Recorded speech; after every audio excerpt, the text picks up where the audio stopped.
What's good, everyone? Rookie Prospect 2026 edition rolls on, this time with Mr. Carnell Tate.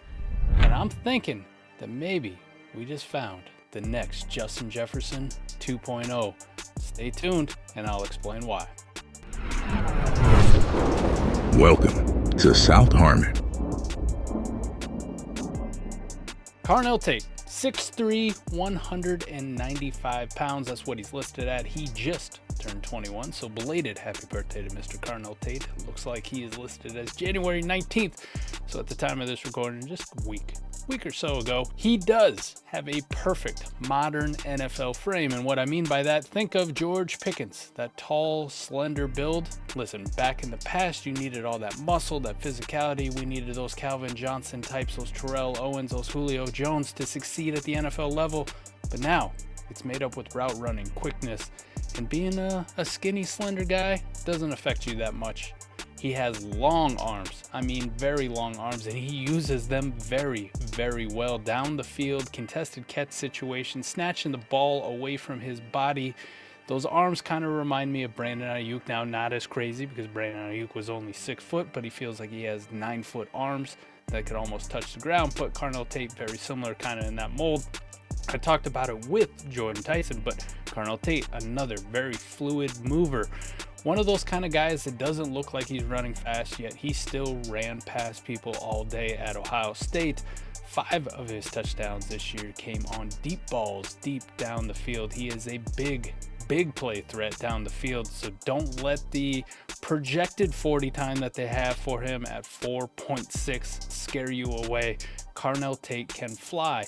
And almost one time that I can point to, one specific time I can point to, Penn State game, he's playing off zone coverage, right? So the cornerback is back probably 7-8 yards. They're playing zone coverage with safety help over the top. Carnell Tate presses the seam and he comes flying off the line of scrimmage like he was shot out of a cannon. Something we didn't see a lot on the rest of the film, but it did show me that when he wants to crank it up, he can fly down the field. I'll let you know how that play ended. Carnell Tate pressed the inside seam, stacked the safety, gave him a fake to the inside, went to the outside, and caught a beautiful deep touchdown pass, one that he had to come back for slightly. A little bit of an underthrow by Julian saying. Contested catch situation, caught the ball, spun over his opposite shoulder, spinning away from it, and then dove into the end zone all in one moment. It was absolutely incredible. So go look it up. Penn State touchdown for Carnell Tate. One absolute thing of beauty. But when I'm talking about his speed, he did crank it up on that one. He flew off the line of scrimmage. So Carnell Tate may surprise us. People who are projecting him in that right now 4.6 range for a 40 time, I think that is way too high. He doesn't move like that to me on the field. He looks like maybe at best like a 4.5 guy, but he could surprise us with a mid 4.4 performance because he does have that ability to crank it up. We'll see how the combine training goes for him. He absolutely dominates zone coverage. He has this ridiculous understanding of where the soft spots in the zones are and where to sit down, and he doesn't do a whole lot of shuffling or keep running into contested areas of that zone. He finds a soft spot, he makes himself available to the quarterback.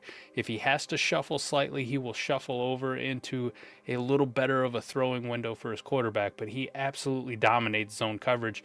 I think that is great coaching, and by all accounts, Carnell Tate, especially with the GPA and the all academic honors that he's received, very smart football player. Very smart.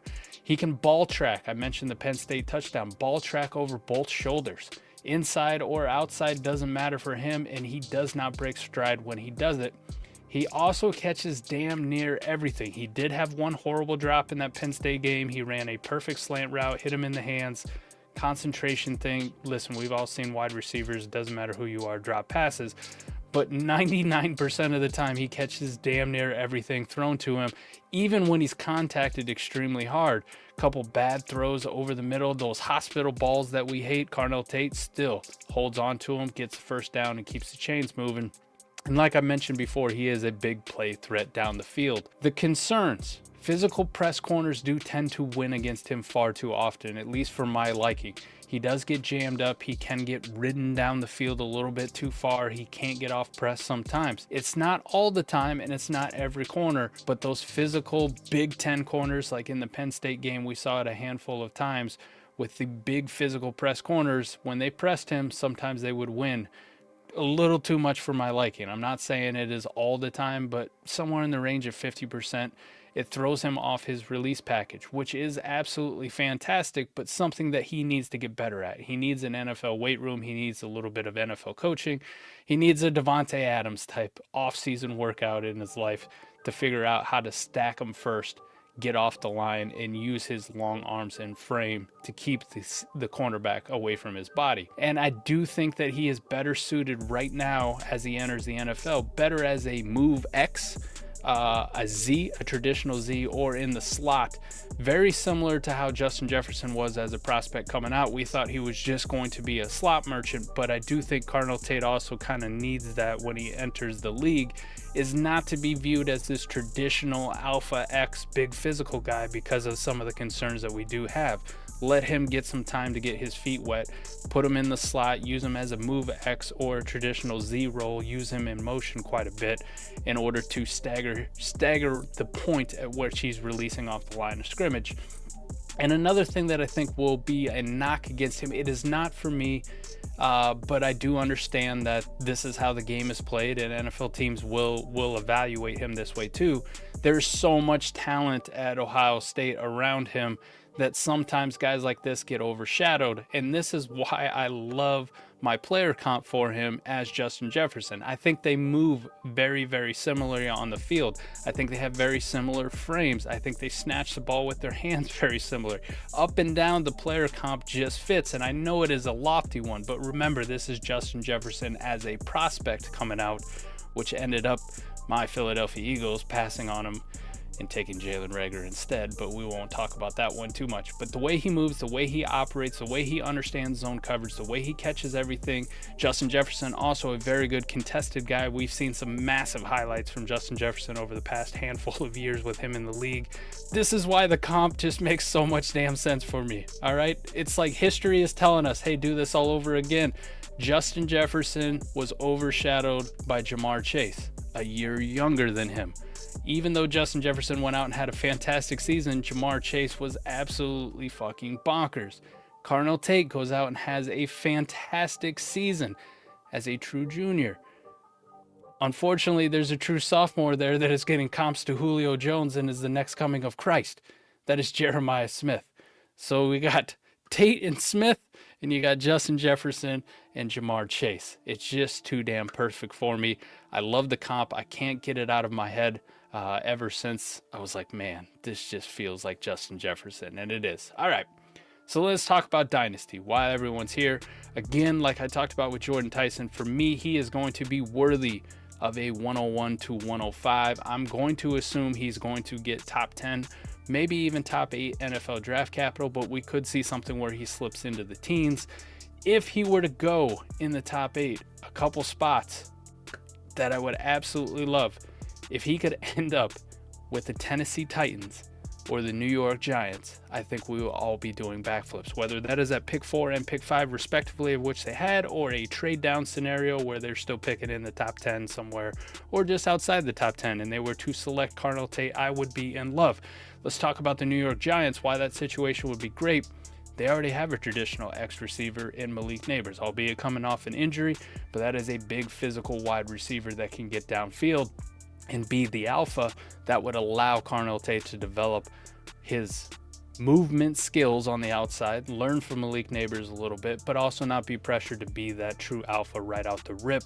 And then the Tennessee Titans, while they are lacking a Malik Neighbors as the true X, I do think Brian Dable being there with a young Cam Ward, this could be your Stephon Diggs 2.0 for Brian Dable. So with that in mind, he is worthy of the 101 to 105 selection in your Dynasty rookie drafts. But like I talked about with Jordan Tyson, it's going to be a matter of sequencing. How does the rest of the running back class shake out? Because as of right now, it is looking like just Jeremiah Love at the top, and then a bunch of shit.